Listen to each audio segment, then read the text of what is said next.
ছোট্ট মিনা, তুমি এই তরমুজ গাছের অনেক যত্ন করেছো, তাই এই তরমুজ গাছের তরমুজগুলো এত বড় হয়েছে। তুমি এখন থেকে যত খুশি তত তরমুজ খেতে পারবে। মা, তুমি কোথায় যাচ্ছ? আমাকে সাথে করে নিয়ে যাও না। আমার ঘরের মধ্যে একা একা থাকতে একদম ভালো লাগছে না। আমিও তোমার সাথে যেতে চাই। আমি একটু বাজারে যাচ্ছি রে মা। আর বাইরে যে রোদ পড়েছে, এই গরমের মধ্যে তুই কি করতে যাবি বল? তোকে যেতে হবে না, বাড়িতেই থাক। আর আমার কাছে বাড়তি কোনো টাকাও নেই যে আমি তোকে গেলে কোনো চকলেট বা কোনো খাবার কিনে দিতে পারবো না রে মা। আমি কিছু খেতে চাইবো না মা, তুমি শুধু আমাকে তোমার সাথে নিয়ে যাও। আর আমি তোমার সাথে গেলে আমার একটু ঘোরাও হয়ে যাবে। তুমি তো আমায় কখনো কোথাও ঘুরতে নিয়ে যাও না মা। এরপর মিনা তার মায়ের সাথে বাজারে যায়। তার মা যখন বাজার করছিল তখন মিনা পাশের দোকানের তরমুজের দিকে একধেয়ে তাকিয়ে তাকিয়ে দেখছিল। মা, ওই দেখো না, পাশের দোকানে কতগুলো তরমুজ দেখা যাচ্ছে। ওই তরমুজগুলো নিশ্চয়ই খেতে অনেক মজা হবে, তাই না মা? তুমি কি আমায় একটা তরমুজ কিনে দেবে মা? মিনা, এই জন্যই তো আমি তোকে আনতে চাইনি। আমি জানি তুই এসে এরকম বায়না ধরবি। আমার কাছে যা টাকা আছে সেগুলো দিয়ে তো বাজারই করতে পারবো না। আর একটা তরমুজের অনেক টাকা দাম মা, আমরা কিভাবে কিনে খাবো? আচ্ছা মা, তুমি আমাকে বলো তো, একটা তরমুজের দাম কয় টাকা? কেন রে মিনা, তুই তরমুজের দাম জিজ্ঞাসা করছিস কেন? তরমুজের দাম শুনে কি করবি? একটা তরমুজের দাম তো 200 টাকা। মা, আমি না কিছু টাকা জমিয়েছি। তুমি স্কুলে যাওয়ার সময় আমাকে যে কিছু করে টাকা দিতে, সেই টাকাগুলো না খেয়ে জমিয়েছি। কি বলছিস মিনা? তুই আবার টাকা জমিয়েছিস? তা কত টাকা জমিয়েছিস? তোমার বিশ্বাস হচ্ছে না তো? আচ্ছা ঠিক আছে, আমি নিয়ে আসছি, দাঁড়াও, দেখলেই বিশ্বাস করবে। এরপর মিনা তার ঘর থেকে তার জমানো টাকার থলেটা এনে তার মাকে দেয়। এই নাও মা, দেখো তো এখানে কি 200 টাকা আছে নাকি? হ্যাঁ রে মিনা, এখানে তো দেখছি 200 টাকার থেকে অনেক বেশি আছে। এতগুলো টাকা তুই কিভাবে জমালি রে মা? এই টাকাগুলো জমাতে তো তোর অনেক দিন লেগেছে। আচ্ছা মা, তুমি আমার এই জমানো টাকাগুলো দিয়ে বড় একটা তরমুজ এনে দেবে। তারপর আমি মন ভরে অনেক তরমুজ খাবো। আচ্ছা মিনা, ঠিক আছে, আমি আজকেই যাব আর অনেক বড় একটা তরমুজ এনে দেব তোকে। এরপর শেফা শিয়ালিনী তার মেয়ের জমানো টাকাগুলো নিয়ে তরমুজ কেনার জন্য চলে যায়। এরপর শেফা শিয়ালিনী বড় একটা তরমুজ তার মেয়ের জন্য কিনে নিয়ে যায়। আরে ওই তো দেখা যাচ্ছে শেফা শিয়ালিনী বড় একটা তরমুজ নিয়ে আসছে। এত টাকা কোথায় পেলো? কি রে শেফা, এই তরমুজ কোত্থেকে আনলি?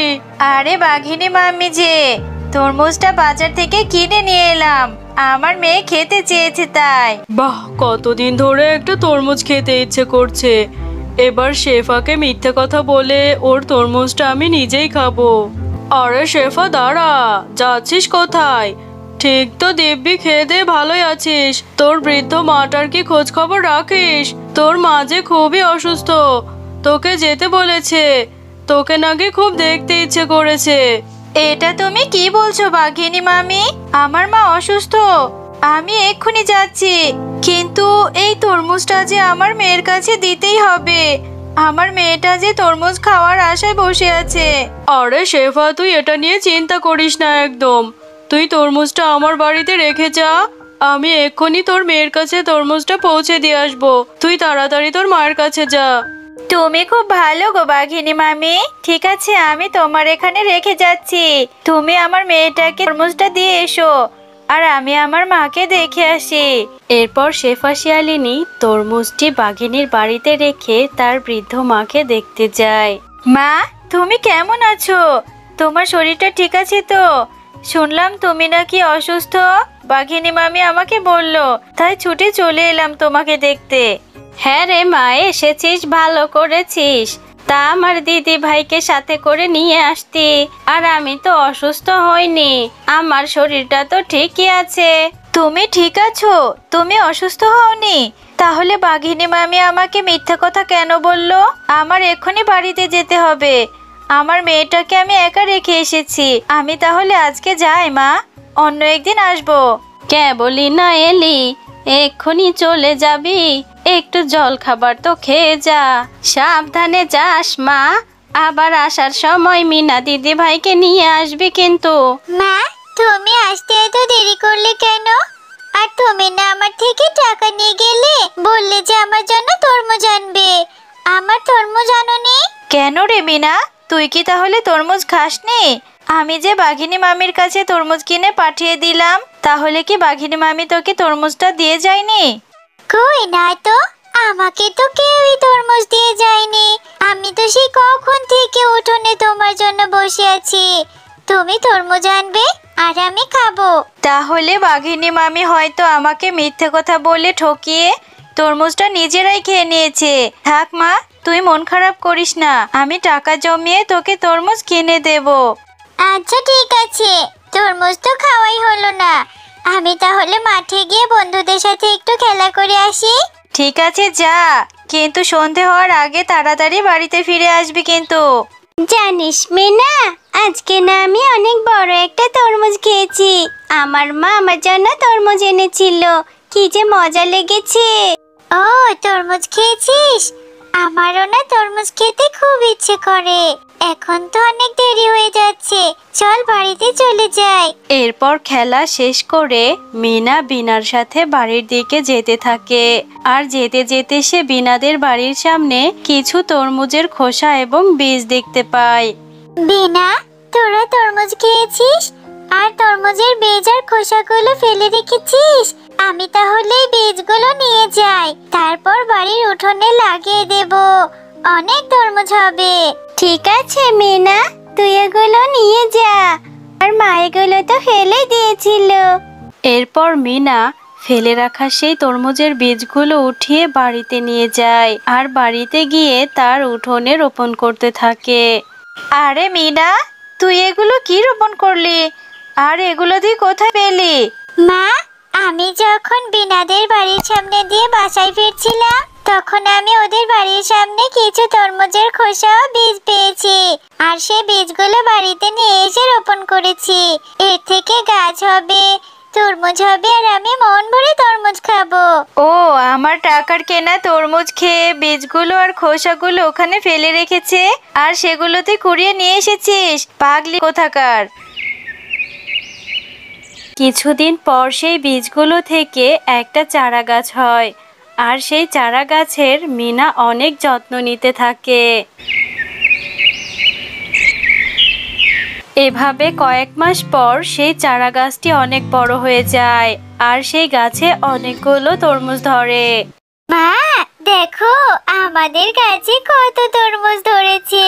এখন থেকে রোজ রোজ আমি অনেক তরমুজ খেতে পারবো। হ্যাঁ রে মিনা, তাই তো দেখতে পাচ্ছি। এত বড় তরমুজের গাছ আমি কোনোদিনই দেখিনি। আল্লাহ আমাদের উপরে সহায় হয়েছে রে মা।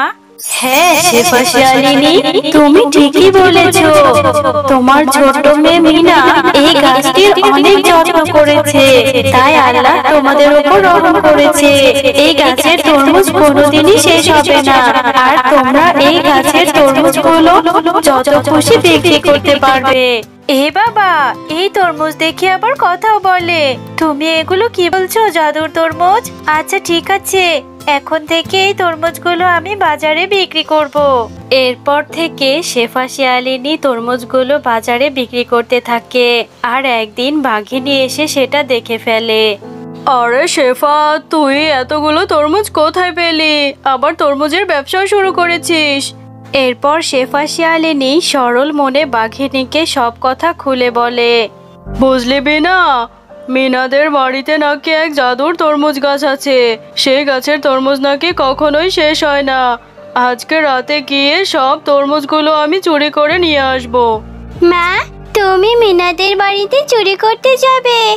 চুরি করলে যে আল্লাহ শাস্তি দেবে। চুরি করা ভালো কাজ না মা। আরে তুই চুপ কর তো, তুই এগুলোর কি বুঝবি? ছোট বাচ্চা মানুষ, এত বেশি কথা কেন বলিস? ওদের গাছের সব তরমুজ চুরি করে নিয়ে আসবো, দেখবো কি করে তরমুজ বিক্রি করে। এরপর রাত্রেবেলা মিনাদের গাছের তরমুজ চুরি করতে চলে যায় বাঘিনী। বাঘিনী, তুমি অনেক খারাপ। সেদিন শেফার তরমুজ চুরি করে খেয়েছো, আজ আবার লুকিয়ে লুকিয়ে রাতে তরমুজ চুরি করতে এসেছো। এই নাও, তোমাকে আমি শাস্তি দিচ্ছি, এখন শাস্তি উপভোগ করতে থাকো। আমার গাটা জ্বলে যাচ্ছে, শেফা আমায় ক্ষমা করে দে। আমি আর কোনোদিন চুরি করে তরমুজ খাবো না। জাদুর তরমুজ, আমাকে ছেড়ে দাও তুমি। জাদুর তরমুজ, তুমি বাঘিনী মামিকে ছেড়ে দাও। আমি বাঘিনী মামিকে ক্ষমা করে দিয়েছি। তাছাড়া বাঘিনী মামি তো নিজের ভুলটা স্বীকার করেছে। তুমি বাঘিনী মামিকে ছেড়ে দাও প্লিজ। ঠিক আছে, আমি শুধু শেফা শিয়ালিনীর কথা মতো তোমাকে ছেড়ে দিচ্ছি। এই নাও, আর কোনোদিন এরকম চুরি করবে না, তাহলে তোমার জন্য আরো কঠোর শাস্তি হবে।